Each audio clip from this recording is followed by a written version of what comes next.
Hi, இன்றைக்கி நம்ம ஒரு காலிஃப்ளவரை வச்சு சப்பாத்தி கிரேவி எப்படி செய்கிறதுன்னு பார்க்கலாம். தாளிக்கிறதுக்கு பட்டை, சோம்பு, பிரிஞ்சி இலை போட்டு வெங்காயம் போட்டு நல்லா வதக்கிக்கலாம். வதக்கிட்டு ஒரு 10-15 சின்ன வெங்காயம் அதையும் அரைச்சி சேர்த்துக்கலாம். பக்கத்தில் காலிஃப்ளவரை வேக வச்சுக்கலாம்.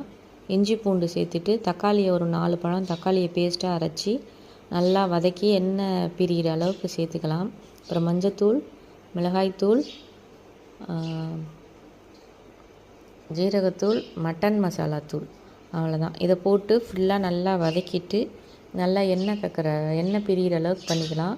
சால்ட்டு வேணுங்கிற அளவு சேர்த்துட்டு எண்ணெய் நல்லா பிரிஞ்சதுக்கப்புறம் நம்ம கிரேவிக்கு தேவையான காளானை சேர்த்துட்டு காளான் ஃபுல்லாக நல்லா ஃப்ரை ஆனதுக்கப்புறம் நல்லா எண்ணெய் பிரிஞ்சதுக்கப்புறம் தேவையான அளவு தண்ணி ஊற்றிட்டு குக்கரில் ஒரு 3 விசில் 2 விசில் இல்லைன்னா 3 விசில் வச்சு எடுத்துக்கிட்டால் இந்த மாதிரி ஆகிடும். அதுக்கப்புறம் நம்ம வேக வச்சுருக்கிற அந்த காலிஃப்ளவரை எடுத்து சேர்த்துக்கலாம். காலிஃப்ளவரை முன்னாடியே சேர்த்து வேக வச்சோம்னா காலிஃப்ளவர் கரைஞ்சிரும். அவ்வளோதான், கிரேவி ரெடி ஆகிடுச்சு. இதுக்கு மேலே நம்ம லைட் மல்லி தழை எடுத்து தூவிட்டு சப்பாத்தி மாவு பிணையும் போது ஒரு 2-3 ஸ்பூன் நெய்யை ஆட் பண்ணிவிட்டு நம்ம பிணைஞ்சோம்னா சப்பாத்தி நல்லா சாஃப்டாக இருக்கும். இப்போ கிரேவி ரெடி ஆகிடுச்சு. சப்பாத்தியும் காளான் வித் காலிஃப்ளவர் கிரேவியும் சூப்பராக ரெடி ஆகிடுச்சு. நீங்களும் ட்ரை பண்ணி பாருங்கள்.